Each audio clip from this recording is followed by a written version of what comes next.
polémique. Oh non, elle, avant d'être reine, elle a des pactes qu'elle avait faits qu'elle ne doit jamais quitter le pays. Je dis, oh, mais que ce soit des pactes, mais c'est dans le bien de notre royaume. Si je vais là-bas, c'est pour le bien de notre royaume. C'est là où j'ai compris l'importance des pactes, bien-aimés, et des alliances. Pourquoi tu ne voyages pas?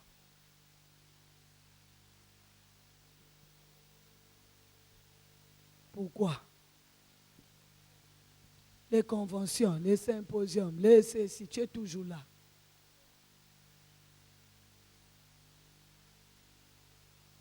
Parce que si ton pacte est très profond, hein, les autres là, parce que là-bas c'est la loi du plus fort. Quand tu es assis, quand tu es proche de ce maître-là, il y en a qui t'envient, qui veulent aussi que toi tu puisses quitter cette place. Qui vont rappeler tout le temps tes alliances que tu as faites, les pactes que tu as faites. Parce qu'ils veulent que toi aussi tu puisses quitter cette place et qu'eux ils remplacent. Le monde de la guerre de tous les jours. Et c'est comme ça qu'on a débattu jusqu'à 3 heures du matin, il n'y avait pas de solution. Ils ont dit on doit respecter les pactes. S'il y a d'autres qui respectent les pactes et d'autres qui ne respectent pas les pactes, à quoi bon faire les pactes?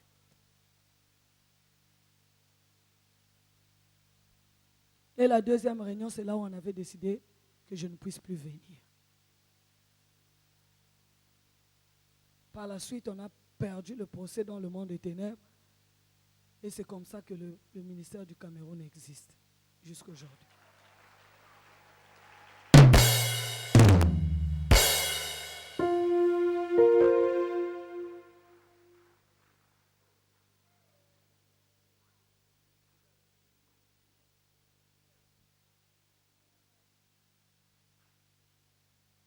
Je partais d'échec en échec, de torture en torture. J'étais fatigué. La journée, je ne pouvais plus vivre bien.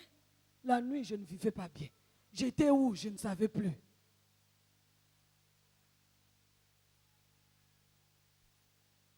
Et c'est comme ça que je suis venu maintenant à Brazzaville, dans mon état des échecs là.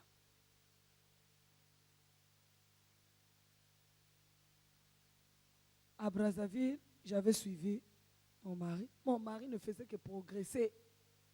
Et quand il progressait, j'étais encore torturée parce qu'il fallait éteindre son feu. Je n'avais plus où mettre la tête, même dans ma propre maison.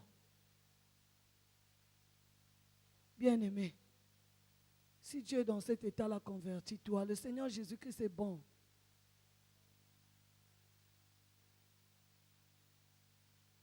Il est très bon.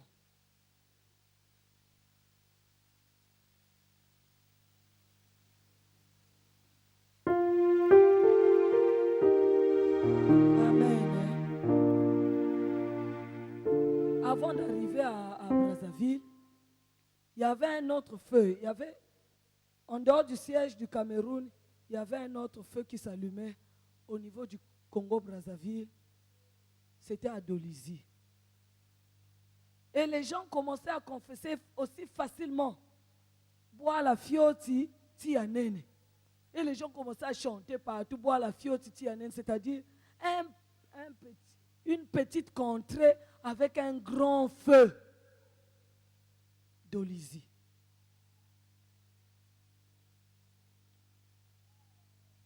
Toujours avec mon mari victime. Et alors après, non, je descends d'abord à Dolisie. Tout ça, c'est moi qui ai imposé. On arrive à Dolisie, mais pourquoi on va s'arrêter ici à Dolisie? Moi, mes affaires, là, on venait déjà de quitter Brazzaville pour la guerre. Pour la Pointe Noire, Pointe Blanche. Je peux reprendre mes affaires là-bas, Pointe Noire. Non, Dolisie. Seulement Dolisie. Et quand je décidais comme ça, je fermais les yeux, il ne parlait plus.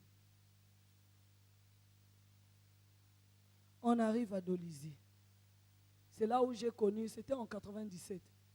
C'est à l'époque de Papa Tite. Ceux qui connaissent Papa Tite de Libreville. C'était à leur époque. 97. Papa Tite, maman Abigail, papa Guy, que j'ai même laissé chez les parents. Maman Obed. C'était leur équipe. Une équipe de feu.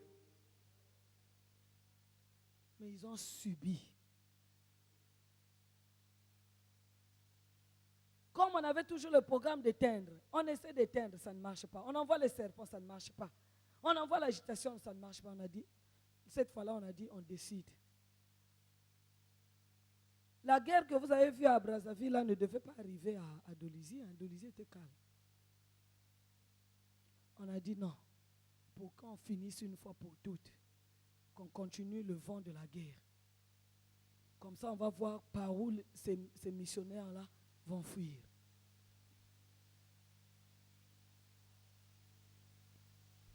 Ça, au début, j'ai dit, malgré leurs erreurs, malgré leurs faiblesses, supportez-les. Vous ne savez pas comment ils sont au camp pour vous.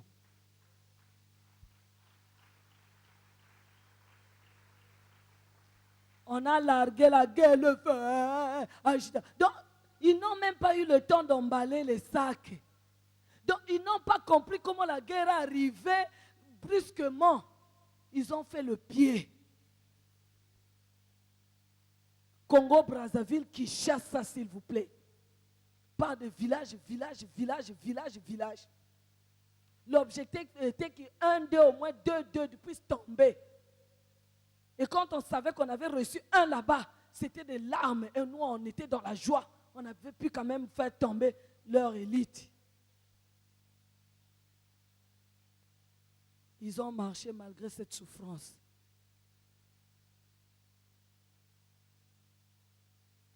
Et arrivé jusque proche de Kinshasa là-bas.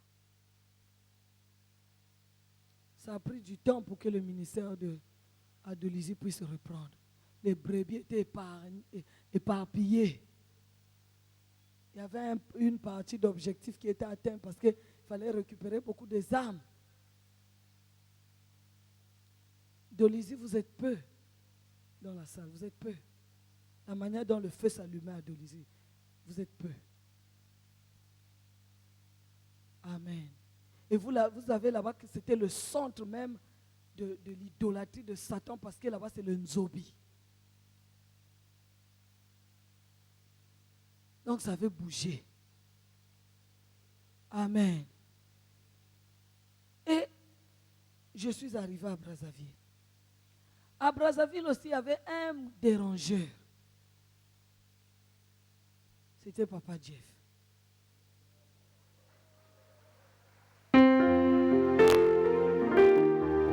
Vous savez, consciemment et inconsciemment, que vous soyez conscient, vous soyez inconscient, vous allez voir qu'il dérange toujours. Il dérange avec les heures, il dérange tout, il dérange.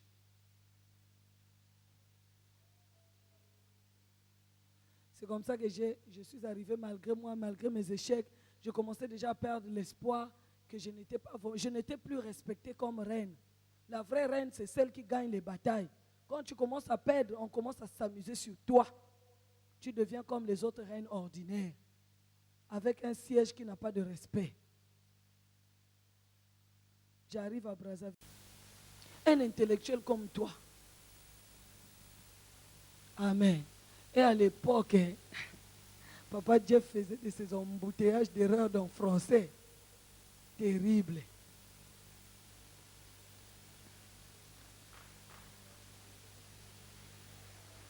Et je m'appuyais seulement là. Parle pas bien français, parle pas bien français, parle pas bien français. Les sorciers. C'est pas le français qui donne la vie. Le français ne donne pas la vie. Et quand je suis arrivé, on m'a dit, mais au moins lui, tu vas quand même arriver. J'ai dit, il n'y a pas de problème, je vais essayer. Ce qui était curieux, nous on aime beaucoup le sommeil des gens qu'on veut attaquer. Il y a beaucoup de missions chez Maman Lang qu'on ne réussissait pas, c'est à cause du sommeil. C'est pour cela que Maman Lang vous a envoyé le message. Quand tu es encore dans ce grand champ de bataille, fais de tes nuits les jours, les journées. Maman connaît ce secret-là, c'est pour ça qu'elle vous a envoyé ça. Beaucoup des échecs, on n'arrivait pas, parce que le moment d'opérer la nuit ou de faire des grandes incantations, des imprécations, c'était le moment où on voulait que la personne soit endormie pour mieux récupérer son esprit. C'est ce qu'on a trouvé chez Papa Jeff. Toujours debout, toujours debout. On fait passer une nuit, deuxième nuit, troisième nuit, quatrième nuit, cinquième nuit. On avait toujours l'espoir en aura. Et quand j'étais déjà en colère à cause des tortures que je recevais, je n'envoyais plus les petits serpents, c'était maintenant des boas. Des fois, moi-même, je prenais la forme du boa, on venait avec une autre cargaison de bois, parfois une cinquantaine. Mais je restais à l'extérieur, loin. Et j'envoyais les autres esprits, ces boas-là. Généralement, parfois, c'était 2 qui s'échappaient, 1 qui s'échappait, les autres consumés.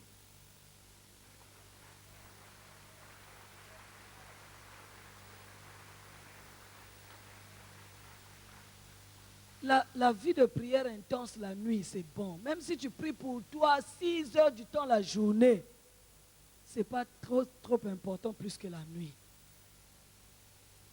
C'est la nuit où il y a des problèmes.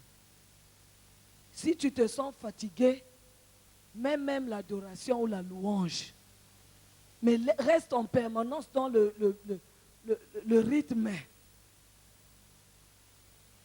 Et ne passe pas 3 jours, une semaine en train de dormir, s'il vous plaît. Si vous êtes réellement combattant, tu ne peux pas faire 3 jours, une semaine en train de dormir.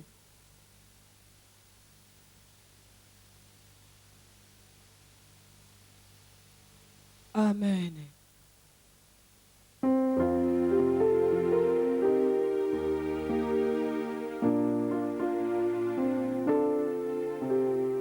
Merci pour le Saint-Esprit. À Pointe-Blanche, il y avait eu une retraite de la quarantaine. J'allais oublier. À l'époque, j'avais déjà amené, soi-disant amené, c'était pour mieux contrôler ma grande sœur. C'est pour ça qu'on dit, qui t'a suivi? Même si vous venez, toute la famille, le salut est individuel.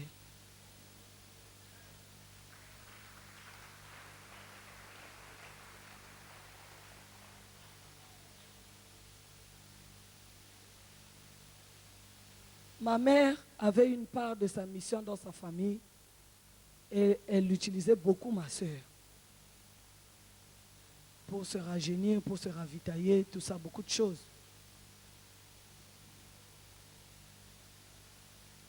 Ma soeur, depuis son mariage, elle ne faisait que des fausses couches. Et ce sont-là, c'est ma mère qui en bénéficié. Donc quand quelqu'un avait sa brebis qui s'échappait, on venait le chercher au combat. Et c'est comme ça que ma mère voulait suivre aussi ma soeur au combat. Moi, j'avais déjà reçu beaucoup d'échecs. Ce jour-là, il y avait retraite de quarantaine. Ma soeur est venue. Moi aussi, j'étais dans mon coin.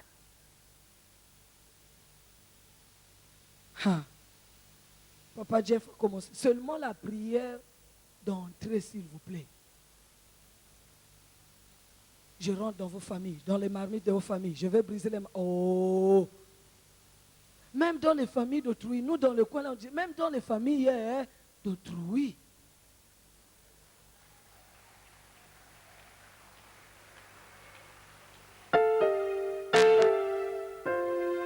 Il était très audacieux. Vous-même, vous savez les prières que Papa Dieu fait. Très audacieux. Tu vas même dans les familles qui ne t'appartiennent pas, que tu ne connais pas. Je vais là-bas, je coupe les serpents de la famille. Et tu entends de la salle. Et quand tu as trop de feu, nous on partait dehors. Ma mère avait fait l'erreur de venir ce jour-là. Et on est allé jusque dans ma famille. Le boa qui t'a suivi ici, je le découpe en morceaux, je le découpe.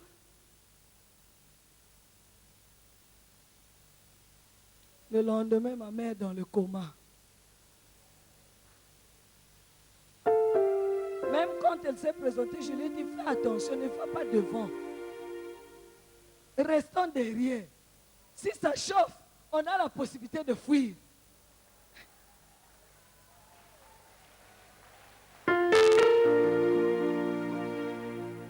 Elle avait osé venir au milieu.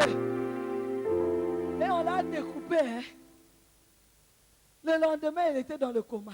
Et ma soeur qui était aveugle commençait à trembler. Où est-ce que je vais amener maman? Où est-ce que je vais amener maman?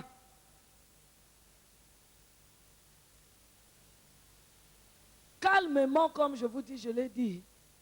Laisse-la, ne va pas là-bas. Oh non, non, la Bible dit, et si tu ne prends pas soin de tes siens, ce sont tes siens.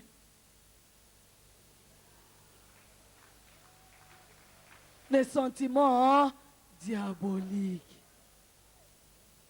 Est-ce que le Seigneur t'a dit que ce sont tes tiens?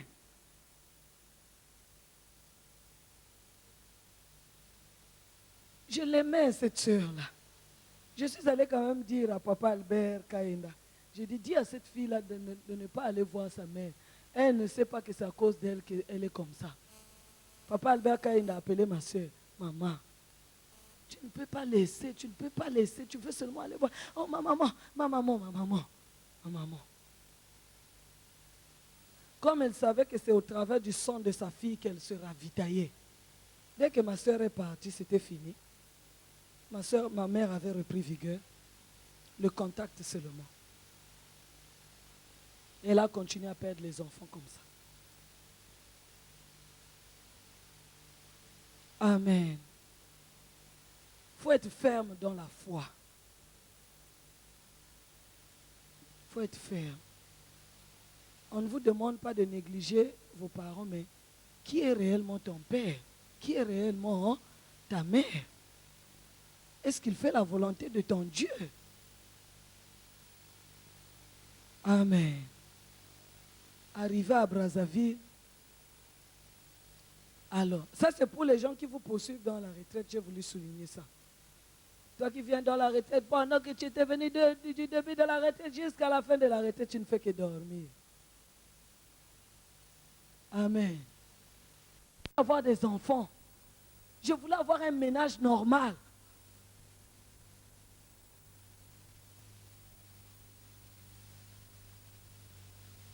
Amen. Hein? Et c'est comme ça. Malgré que je voulais m'approcher de Papa Jeff, mais j'avais encore en moi l'envie de réussir ma mission. Amen. Ce jour-là, je ne sais pas, je ne me rappelle plus réellement qu'est-ce qui s'était passé. J'avais reçu une grande attaque. On m'avait bien tabassé. Et la journée là, j'avais beaucoup pleuré. J'ai dit, bon, mais si le Dieu là qui est en train de faire échouer nos missions partout, tu es réel. Si ce Jésus-là, tu es réel, aide-moi à sortir de ce camp. Donne-moi une personne qui va m'aimer dans mon état, même quand tu auras des attaques, qui ne recule pas devant les attaques. Qu'il m'aime d'un amour sincère, pas par intérêt, et qui va m'aider dans cette situation. Bien-aimé, il faut demander à Dieu, n'allez pas n'importe comment. Ce n'est pas toute personne qui est disposée à nous soutenir. Tout le monde a reçu l'onction, c'est bien. Mais chaque cas, le Seigneur a su donner chaque cas par rapport à l'expérience qu'il a donnée à une personne. Quelqu'un qui ne connaît pas les réalités profondes de la sorcellerie, de la coutume, c'est difficile. Amen. Hein? Il va aller peut-être de révélation en révélation, mais ça ne sera pas la même chose avec une personne qui a vécu ces choses-là.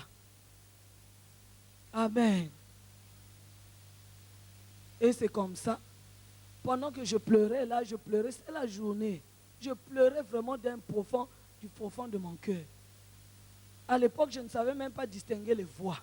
J'ai seulement entendu une voix qui me dit à 3 reprises, va chez Nkembolo, va chez Nkembolo, va chez Nkembolo.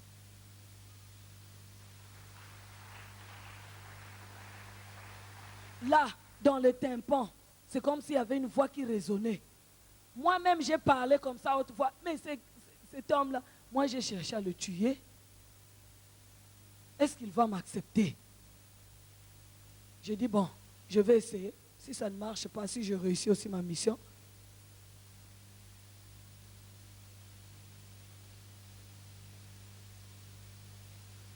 Et c'est comme ça que je suis allé.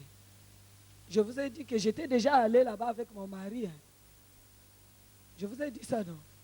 Avec chez maman Jeff. Papa Jeff n'était pas là. Et là, maintenant, c'était ma conversion. Là, le mari était déjà en Europe. J'avais laissé le travail. Et physiquement aussi, je commençais à recevoir les tortures de sécheresse et de pauvreté. On avait commencé à utiliser les humiliations d'enfants fois 100. Et je sais que le Seigneur était là derrière pour bien m'humilier. Je n'avais plus la part sur le monde, dans le monde spirituel, j'étais torturé. Et sur le monde physique, dans le monde physique, je n'avais rien.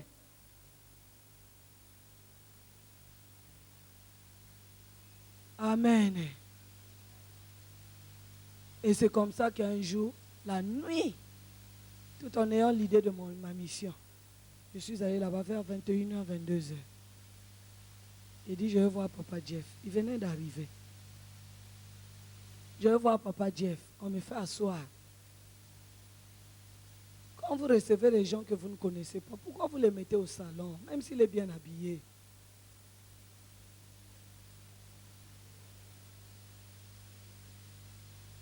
Celui qui est sale, vous lui donnez la chaise dehors. Celui qui est propre, vous le mettez climatisé au salon. Amen. La Bible dit soyez prudents. C'est comme ça qu'on m'a fait asseoir au salon. Dès qu'il est sorti, toi c'est qui? Il dit, papa, je suis venu. Mon mari m'a fui. Il dit, non, je ne vais pas te recevoir.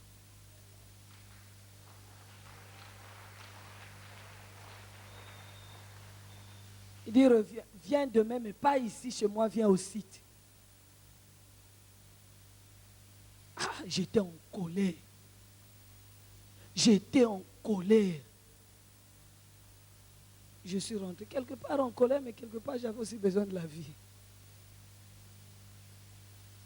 Je suis rentré. J'étais pressé. Le matin, je n'ai pas voulu aller à la réunion. Hein. J'ai veillé moi-même, sans prière. De 0h à 3h, on éveille devant la télé.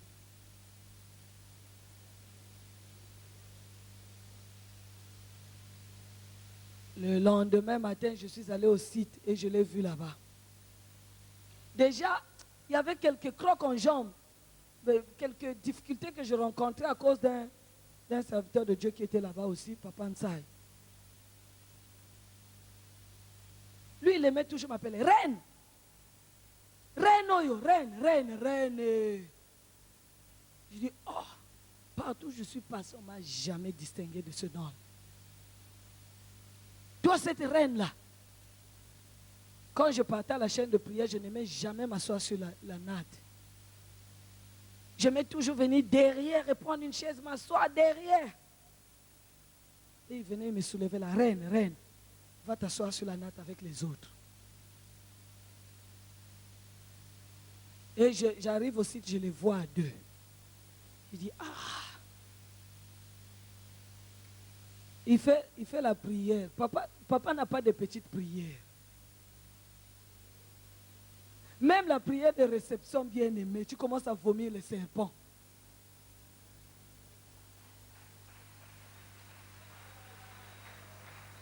Mon arsenal que j'étais venu avec, il a commencé. Seigneur, je te bénis. Il commence toujours tout doucement. Et tu sais là où tu es allé me prendre. Il reprend toujours.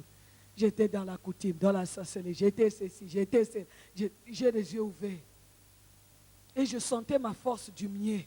Quand la force diminuait, c'est-à-dire les esprits fouillaient. Et il commençait, je prends autorité sur tous les esprits qui sont venus. Je découpe les serpents. Il y avait la débandade.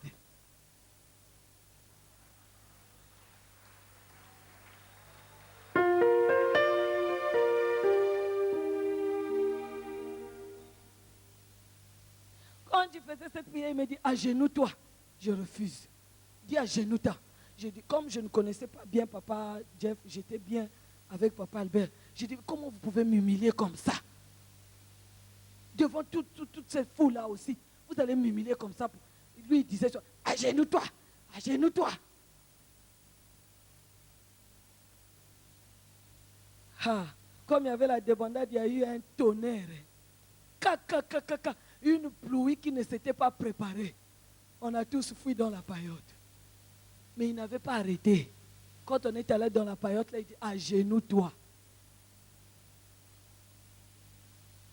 Il a fait la prière et j'étais obligé. J'ai dit, papa, j'ai des choses que je n'ai jamais dit. J'ai une vie double que je n'ai jamais racontée. Comment je vais faire? Quelle assurance que vous allez me donner qu'après avoir dit toutes ces choses, je veux vivre? Je dis, mais quelle est l'assurance? L'assurance que j'ai, c'est de ce Jésus.